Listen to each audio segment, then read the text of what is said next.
תושבי שוקדה חזרו הביתה, לראשונה מאז שפבנו, מרחיב את הלב.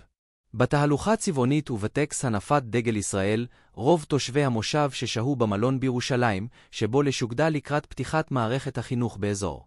מרגש לחזור הביתה ולפגוש את כולם, נמשיך לנטוע, לצמוח ולגדול. מתן צוריו. אין כמו בבית, קראו אמש, יום חמישי, תושבי שוקדה שבמועצה האזורית שדות נגב, שנכנסו אתמול בשער המושב בהמוניהם וחזרו לבתיהם, לראשונה מאז שפבנו מהיישוב עם פרוץ המלחמה.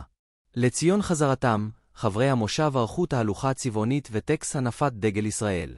המשפחות והילדים התאספו בשער הכניסה לשוקדה יחדים ותיקי היישוב, ונכנסו עם בלונים, שלטים והרבה מאוד שירים.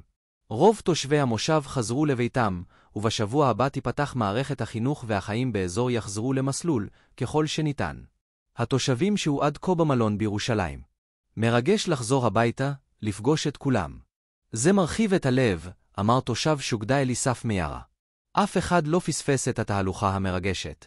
נשענו תפילה לשלומם של חיילי צה"ל ולחזרתם הביתה של החטופים.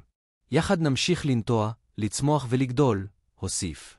ראש מועצת שדות נגב, תמיר עידן, אמר, עבורנו, החזרה של תושבי שוקדה לבתיהם היא תמונת ניצחון של ממש מול חמאס, וההוכחה שנשאר כאן תמיד, ולמרות המכשולים נחזור מחוזקים עוד יותר. שבועות ארוכים כל כך חיכינו לרגע הזה, והוא סוף כל סוף הגיע. השמחה הזאת מעולה בלא מעט חששות עבור התושבים, ואנחנו במועצה נלווה אותם יד ביד בכל היבטי החיים. במקביל, אנחנו לא שוכחים לרגע שעד היום ממשלת ישראל מסרבת להתחייב בקולה בפני תושבינו שהם יכולים לחזור לבתיהם בביטחון מלא, ונמשיך במאבק שלנו מול הממשלה לקיים את כל הבטחותיה לתושבים. תושבי שוקדה חזרו לבתיהם ברקע תחילת שיקום קיבוץ בארי אתמול הבוקר, שיותר מ100 מחבריו נרצחו עם פינוי הריסות הבתים.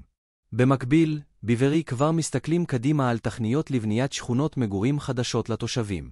לצד הכאב והאבדן, אנחנו מסתכלים קדימה על בארי בעוד כמה שנים. אין ספק שהקיבוץ יפרח בעתיד, אבל זה ייקח זמן.